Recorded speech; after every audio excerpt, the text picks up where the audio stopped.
Vanakkam. Welcome to our channel. Myself, I am Yoganandam. I have been working as a biology lecturer. In today's class, we are going to discuss one of the important topic from biology. The topic is digestion and absorption. This topic is given from 11th standard biology. It is one of the important topic for your board examination as well as for NEET examination. Those who are watching our YouTube channel, you are requested to like, subscribe and share to your friends. Let us discuss about the topic. So you know about food is one of the basic requirement of all living organisms. The chemical substances present in the food are called as nutrients. The major components of our food are carbohydrates, proteins and fats. Vitamins and minerals also required in small quantities. Food provides us energy and organic nutrients for growth and repair our tissues. The major requirement of proteins in the body is for growth. The water we take in plays an important role in metabolic processes and also prevents dehydration of the body. Biomacromolecules in food cannot be utilized by our body in their original form. They have to be broken down and converted into simpler substances in the digestive system. The process of conversion of complex food substances to simple absorbable form is called as digestion, and it is carried out by our digestive system by mechanical and biochemical methods. The word digestion means breakdown of food. Let us discuss about digestive system. The human digestive system consists of alimentary canal and associated glands. Alimentary canal includes mouth, oral cavity, pharynx, esophagus, stomach, small intestine, large intestine, and finally ending with anus. It is associated with certain glands such as salivary glands, liver, pancreas. So you try to remember human digestive system consists of there are two major parts such as alimentary canal and associated glands. Let us discuss about alimentary canal. Alimentary canal begins with an anterior opening, the mouth, and it opens out posteriorly through the anus. Alimentary canal includes, try to remember what are the parts: mouth, buccal cavity, pharynx, esophagus, stomach, small intestine, large intestine, and finally ending with anus. The mouth leads to the buccal cavity or oral cavity. The oral cavity has number of teeth and muscular tongue. Try to remember, mouth is generally used for the reception of food material. Buccal cavity, it is service called as oral or mouth cavity, consists of upper palate and posterior palate. Upper palate is generally called as roof. It is anterior hard palate. Posterior palate is soft. In mouth contain another important muscular part is called as tongue. The tongue is freely movable muscular organ attached to the floor of the oral cavity by the frenulum. The upper surface of the tongue has small projections called as papillae, some of which bear taste buds that is used to diagnose. There are four types of taste. Taste followed by teeth. The mode of arrangement of teeth is called as dentition. Each tooth is embedded in a socket of jawbone is called as thecodont. Majority of mammals, including human beings, there are two sets of teeth during their lifetime. Set of temporary milk or deciduous teeth replaced by a set of permanent or adult teeth. This type of dentition is called as dipyodont. Try to remember the terms which are given. Human dentition is heterodont, thecodont and dipyodont. So an adult human has, there are 32 permanent teeth which are of four different types.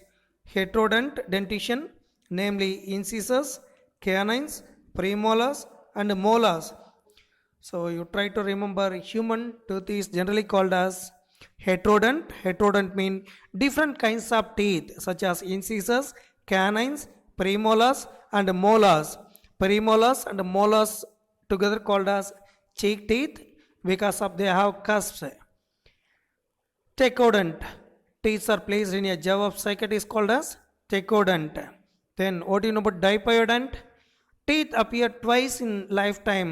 They are milked. It is generally called as deciduous teeth. That is 20 in number. Develops at the age of 6 to 7 months of birth. They are replaced by the permanent teeth at the age of 6 to 7 years. Permanent teeth is 32 in number. The last 4 molars appear only at the age of 18. So they are called as wisdom teeth. Human dental formula for permanent teeth is 2123 by 2123 into twice. That is totally there are 32 number of teeth. So you try to remember incisors, canines, premolars and molars. Dental formula for milk dentition is 2102 by 2102 twice. It is 20 in number. Because of here, when you are seeing this formula, all premolars and third molar appear only once in our lifetime. So that the number of milk teeth is 20 in number. There. It is followed by the another important part is pharynx and esophagus. The oral cavity leads to short pharynx, which serves as the common passage for food and air. The esophagus and trachea, it is generally called as windpipe, open into the pharynx. The cartilaginous flap called as epiglottis prevents the entry of food into the glottis. It is generally called as opening of windpipe during swallowing. And eustachian tube connects the middle ear cavity with the pharynx. It is generally called as nasopharynx. The eustachian tube helps in equalizing the pressure on either sides of the eardrum. The esophagus is a thin, long tube which extends posteriorly, passing through the neck, thorax, and a diaphragm and leads to J-shaped bag-like structure called as stomach. A muscular sphincter is commonly called as gastroesophageal sphincter regulates the opening of esophagus into stomach. Esophagus lies behind the trachea. So what is the length of esophagus? Is around 30 centimeter. It is followed by stomach. Stomach is located in the upper left portion of the abdominal cavity, has 3 major parts such as cardiac portion into which the esophagus opens, and fundic region and pyloric portion which opens into the first part of the small intestine. Refer the diagrammatic representation. So you are seeing the diagrammatic representation, you can able to understand. It is generally used for storage and digestion of food material. It has 3 parts. What are the 3 parts? Fundus, cardiac and pyloric stomach. Pyloric stomach lead to small intestine by an opening. Pylorus, it is guarded by pyloric sphincter. The inner wall of the stomach possesses numerous folded structures which are called as rugae. It is followed by small intestine. The length of small intestine is around 5 to 7 meters. Small intestine is distinguishable into 3 regions. A C-shaped duodenum, a long coiled middle portion is called as jejunum, and highly coiled ileum. The opening of the stomach into the duodenum is guarded by pyloric sphincter. Ileum opens into large intestine. So you try to remember what is the length which is given for small intestine. The length of small intestine is 7 meter long and 2.5 centimeter diameter. The longest part of the gut is divided into, there are 3 parts. Duodenum is a C-shaped first part. Jejunum is the middle part. Ileum is the terminal part of the small intestine. The approximate length of duodenum is 25 centimeter. The length of jejunum is 2.5 meter. The length of ileum is 3.5 meter. The small intestine is projected by numerous finger-like projections which are called as villi. Villi are seen at the mucosa of small intestine. Each villus has breast-bordered columnar epithelial layer provided with microvilli. Internally, villus consist of a capillary network and a small lymph vessels. It is commonly called as lacteals. It is followed by Large intestine. Large intestine consists of, there are three parts: cecum, colon, and rectum. First part is cecum. It is a small blind sac which hosts some symbiotic microorganisms well developed in herbivorous, very small in man. Arising from the cecum is a finger-like projection that is called as vermiform appendix. It is vestigial in man. And a narrow finger-like tubular projection, the vermiform appendix, which is a vestigial organ, arises from the cecum. Try to remember, the cecum opens into the colon. The colon is divided into, there are three parts: an ascending, transverse, and the descending part. Finally, it is ending with pelvic colon. The descending part opens into the rectum, which opens out through the anus. In some herbivores, large intestine consists of cellulose digesting bacteria. Anus is guarded by a circular voluntary muscle which is called as sphincter. Let us go for histology of alimentary canal. The whole of alimentary canal from esophagus to rectum possesses four layers, namely serosa, muscularis, submucosa, and mucosa. First one is serosa. Try to remember, it is the outermost layer and it is made up of thin mesothelium, that is epithelium of visceral organs with some connective tissues. Refer the diagrammatic representation. It is followed by, from outer, it is followed by muscularis. Muscularis is formed by smooth muscles usually arranged into an inner circular and outer longitudinal layers. It is followed by an oblique muscle layer, may be present in some regions. In the stomach, an oblique muscle layer is found inner to the circular muscle layer. While you are seeing the diagrammatic representation, can able to understand. The submucosal layer is formed of loose connective tissues containing nerves, blood, and lymph vessels. In duodenum glands are also present in submucosa lining layer. The innermost lining layer is mucosa, the lumen of the alimentary canal.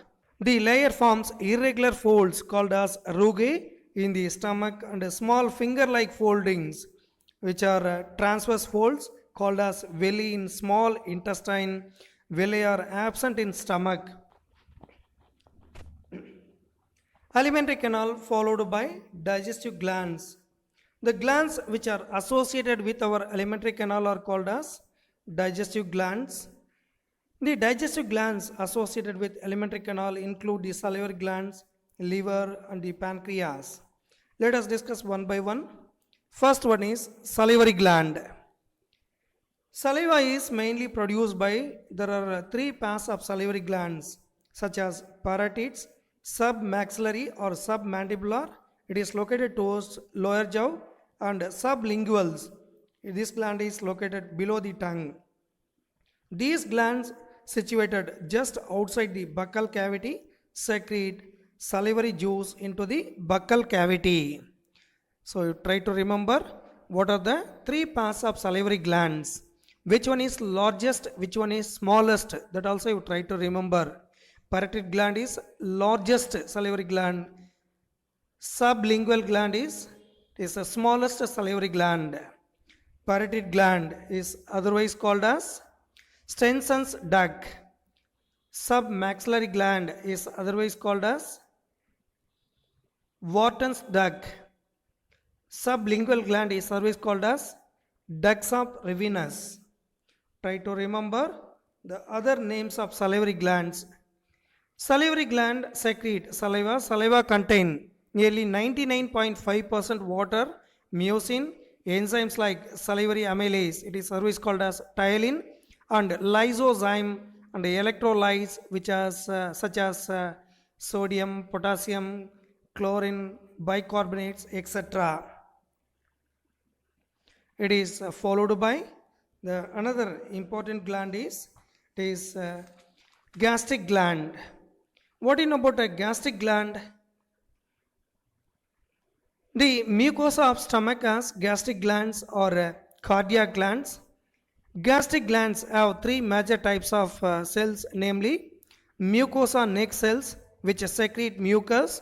Second type is peptic or cheap cells. It is always called as zymogen cells, which secrete the proenzyme pepsinogen and prorenin. The third one is parietal or oxyntic cells, which secrete HCl and intrinsic factor. It is commonly called as factor essential for absorption of vitamin B12. It is followed by the another gland is liver. Liver is the largest gland of the body, weighing about 1.2 to 1.5 kilogram in adult human being. It is situated in the abdominal cavity just below diaphragm and has two lobes. The hepatic lobules are structural and functional units of liver containing hepatic cells arranged in the form of cords. Each lobule is covered by a thin connective sheath which is called as Glissen's capsule. The bile is secreted by the hepatic cells, passes through the hepatic ducts and is stored and concentrated in thin muscular sac called as gallbladder. The duct of gallbladder, it is always called a cystic duct, along with the hepatic duct form the liver forms a common bile duct, which is generally called as hepatopancreatic duct. The bile duct and the pancreatic duct open together into a duodenum as a common hepatopancreatic duct, which is guarded by sphincter called as sphincter of Oddi. So you try to remember a lobule formed of many hepatic cells arranged in the form of radiating plates around a central vein. Between these plates are blood-filled hepatic sinusoids are present. Refer the diagrammatic representation. Then along with that, Kupffer cells is the sinusoids engulf and remove bacteria, damaged cells, etc. from blood. Liver lobule is covered by what is the name of the layer, what is the name of the capsule, that also you try to remember. Glissen's capsule. Bile secreted in liver. From bile it is transported to hepatic duct. From hepatic duct move towards gallbladder. It is followed by cystic duct and bile duct. It is followed by common hepatopancreatic duct. Finally, it is poured into duodenum. The common hepatopancreatic duct is guarded by sphincter of Oddi. Refer the diagrammatic representation. Hepatic cells secrete alkaline bile juice.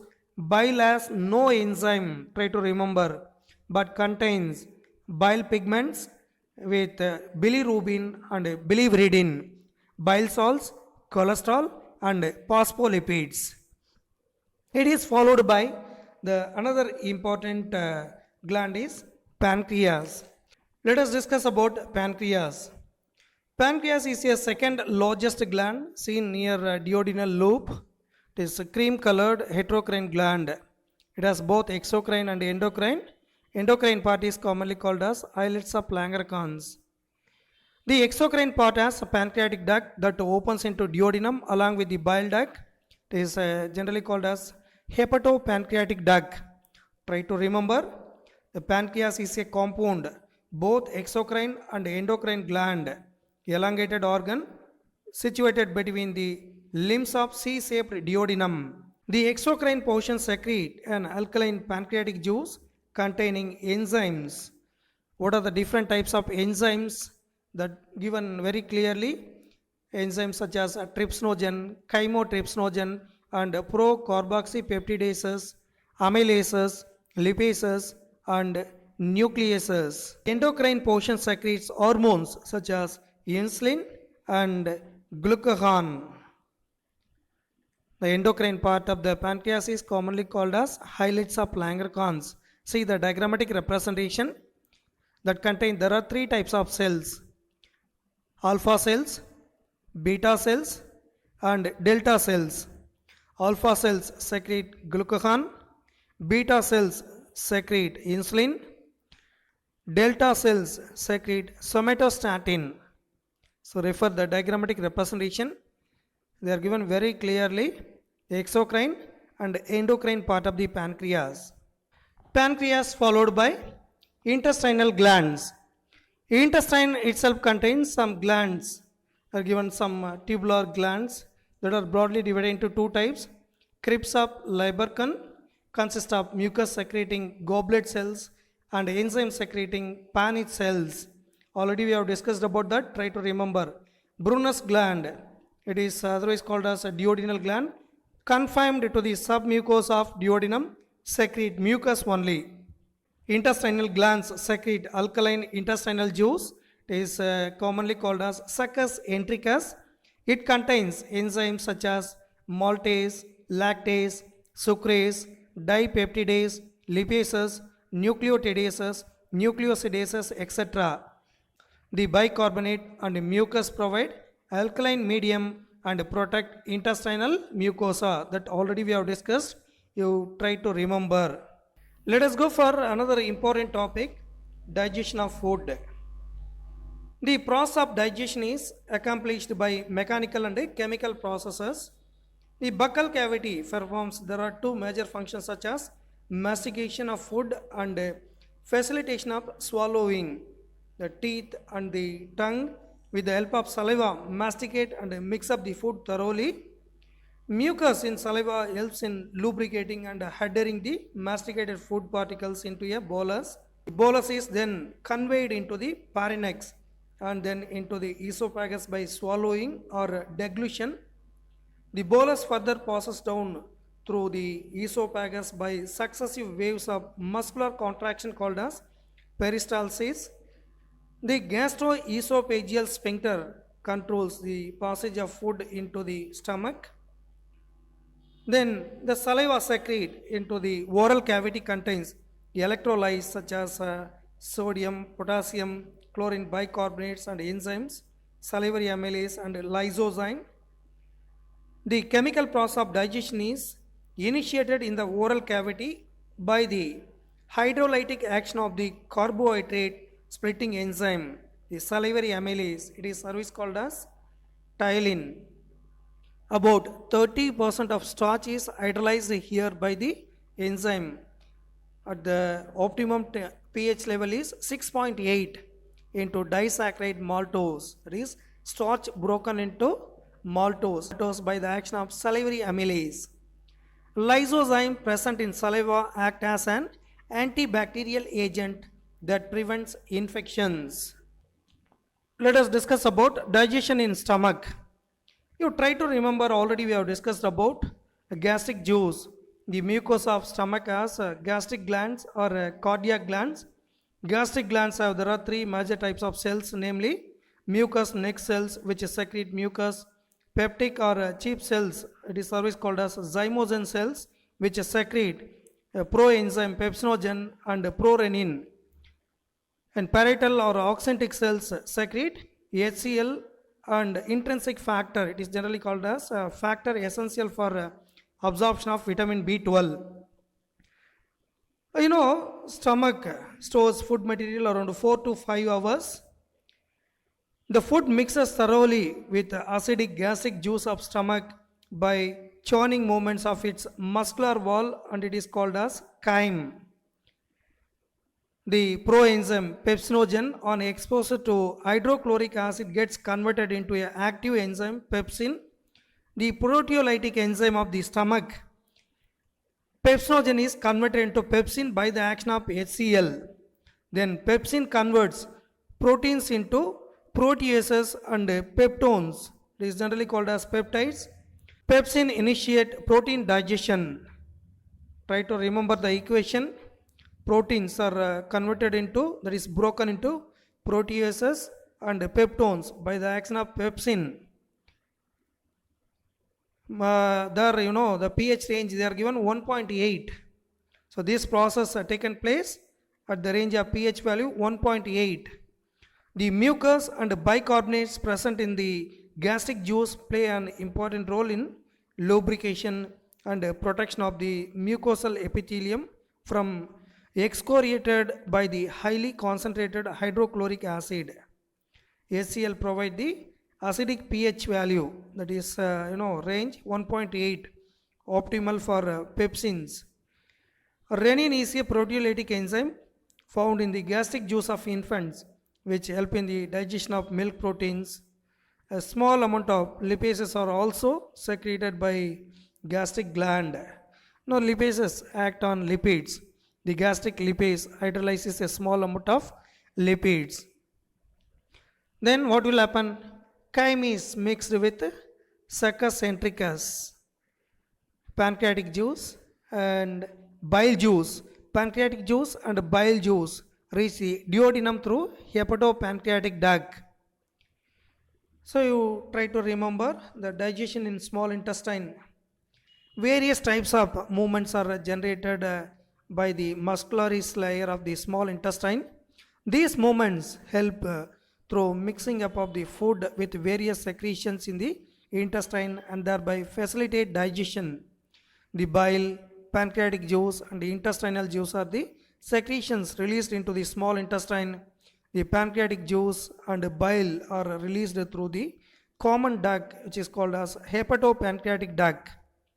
Pancreatic juice, the pancreatic juice contain inactive enzyme trypsinogen, chymotrypsinogen, procarboxypeptidases, amylases, lipases and nucleases. Try to remember what are the different types of enzymes which are present in pancreatic juice. Trypsinogen, chymotrypsinogen, amylases, lipases, procarboxypeptidases, nucleases. Trypsinogen is activated by an enzyme enterokinase secreted by the intestinal mucosa into active trypsin.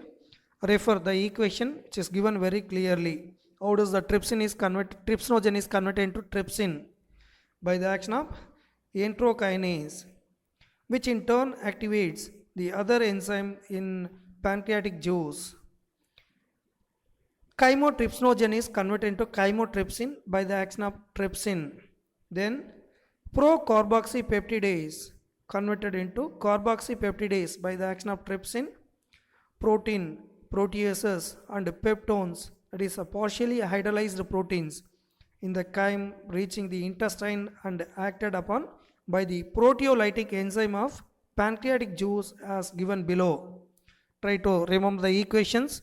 Proteins, peptones, proteases all together converted into dipeptides by the action of trypsin, chymotrypsin, carboxypeptidase.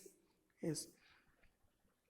Trypsin, chymotrypsin and carboxypeptidase are proteolytic enzymes, that means protein digesting enzymes. Carbohydrates in the chyme are hydrolyzed by pancreatic amylase into disaccharides. Polysaccharides, generally called as starch, by the action of amylase broken into disaccharides. Then nucleases in pancreatic juice act on nucleic acid to form nucleotides and nucleosides. Nucleic acids broken into nucleotides and nucleosides by the action of nuclease enzyme. Then fats are broken down by lipase. It is otherwise called as trypsin with the help of a bile into di and monoglycerides. Fats broken into diglycerides and monoglycerides by the action of lipases. Fat digestion mainly occurs in small intestine. Then what is the role of bile juice? The bile released into the duodenum contain bile pigments, that is bilirubin and biliverdin, bile salts, cholesterol and phospholipids, but no enzymes. Bile helps into emulsification of fats, that is breaking down the fat into very small micelles.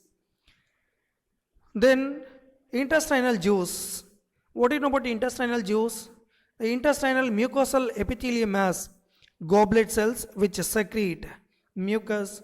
The secretions of the brush border cells of the mucosa along with the secretions of goblet cells constitute the intestinal juice. This juice contain a variety of enzymes like disaccharidases, is commonly called as maltase, dipeptidases, lipases, nucleosidases, etc. The mucus along with the bicarbonates from the pancreas protects the intestinal mucosa from acid as well as provide an alkaline medium. The range of pH 7.8. for enzymatic activities. Submucosal glands are otherwise called as Brunner's gland also help in this. The enzyme in the succus entericus act on the end products of above reactions to form respective simple absorbable forms. Try to remember the equations. Dipeptides broken into amino acids by the action of dipeptidases. Then maltose broken into glucose and glucose by the action of maltase. Lactose split into glucose and galactose by the action of lactase. Sucrose by the action of sucrase broken into glucose and fructose. Nucleotides are broken into nucleosides, sugar and nitrogenous bases by the action of nucleotidases and nucleosidases. The breakdown of biomacromolecules mentioned above occur in the duodenum region of the small intestine. The simple substances thus formed are absorbed in the jejunum and the ileum regions of the small intestine. The undigested and unabsorbed substances are passed on to the large intestine. Then how does this process are regulated? The process of digestion is regulated by the activities of gastrointestinal tract or the under neural and hormonal control for proper coordination of different parts. The sight, smell and the presence of food in the oral cavity can stimulate the secretion of saliva. Gastric and intestinal secretions are also similarly stimulated by neural signals. The muscular activities of different parts of the alimentary canal can also moderated by neural mechanisms, both local and through central nervous system. Hormonal control of the secretion of digestive juices is carried out by the local hormones produced by the gastric and intestinal mucosa. Then finally, absorption of digested products. Absorption is the process by which the end products of digestion pass through the intestinal mucosa into the blood or lymph. It is carried out by passive, active or facilitated transport mechanism. Small amount of monosaccharides like glucose, amino acids and some of electrolytes like chloride ions are generally absorbed by simple diffusion. The passage of these substances into the blood depends upon the concentration gradients. However, some of the substances like glucose and amino acids are absorbed with the help of the carrier proteins like Na+. This mechanism is called as the facilitated transport. The transport of water depends upon the osmotic gradient. Active transport occurs against the concentration gradient and hence requires energy. Various nutrients like amino acids, monosaccharides like glucose, electrolytes like sodium are absorbed into the blood by active transport. Fatty acids and glycerols being insoluble cannot be absorbed into the blood.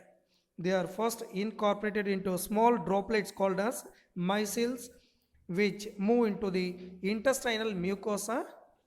They are reformed into very small protein coated fat globules called as chylomicrons.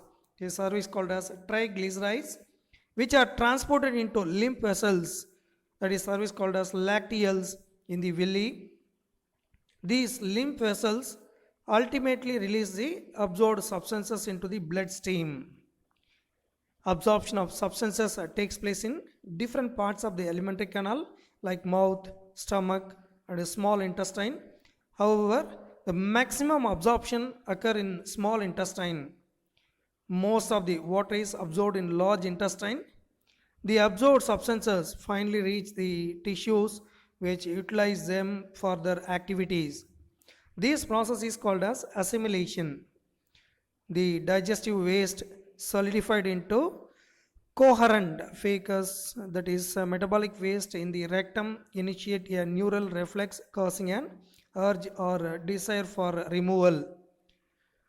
The ejection of metabolic waste to outside through anal opening called as defecation is a voluntary process and it is carried out by the mass peristaltic movement. That overall summary you try to remember. In mouth, certain drugs coming in contact with the mucosa of mouth and lower side of the tongue are absorbed into the blood capillaries lining them. The stomach, absorption of water, simple sugars and alcohol takes place. In small intestine is the principal organ of absorption of nutrients. The digestion is completed here and the final products of digestion such as glucose, fructose, fatty acids, glycerol and amino acids are absorbed through the mucosa into the bloodstream and lymph. In the large intestine, absorption of water and some minerals and drugs takes place. The process of absorption followed by disorders of digestive system. The inflammation of intestinal tract is the most common ailment due to bacterial or viral infections. The infections are also caused by the parasites of the intestine like tapeworm, roundworm, threadworm, hookworm, pinworm, etc. Some common digestive disorders are given here. So you all know about jaundice. The liver is affected. Skin and eyes turn yellow due to the deposition of bile pigments. Then another kind of problem is vomiting. It is the ejection of stomach content through the mouth. The reflex action is controlled by the vomit center in the medulla. A feeling of nausea precedes vomiting. And another digestive system related disorder is diarrhea. The abnormal frequency of bowel movement and increased liquidity of fecal discharge is known as diarrhea. It reduces the absorption of food. And the another disorder is constipation. In constipation, the fecus are retained within the rectum as the bowel movements occur irregularly. And another disorder is indigestion. In this condition, the food is not properly digested, leading to feeling fullness. The causes of indigestion are inadequate enzyme secretion, anxiety, food poisoning, overeating, and spicy food. Gross calorific value of carbohydrate, protein, and fats are 4.1 kilocalorie per gram, 5.65 kilocalorie per gram, and 9.45 calories per gram, respectively. Whereas the gross calorific value of carbohydrates, proteins and fats are 4.1 kilocalories per gram, 5.65 kilocalories per gram and 9.45 kilocalories per gram respectively. Whereas their physiologic value are 4 kilocalorie per gram, 4 kilocalorie per gram, 9 kilocalorie per gram respectively. Then another disorder is marasmus is produced by the simultaneous deficiency of proteins and calories. It is found in infants less than a year in age. If mother's milk is replaced too early by other foods which are poor in both proteins and calorific value, this often happens if mother has secondary pregnancy or childbirth when the older infant is still too young. Then another problem is kwashiorkor is produced by the protein deficiency and accompanied by calorie deficiency. It results from the replacement of mother's milk by high calorie, low protein diet in child more than 1 year in age. Thank you very much for listening our videos. Those who are watching our videos, you are requested to like, subscribe and share to your friends. At the same time, you are requested to comment also. Those who are preparing for NEET examination, you can visit our website edalacademy.in to download unlimited practice question papers as well as free online test. All the best.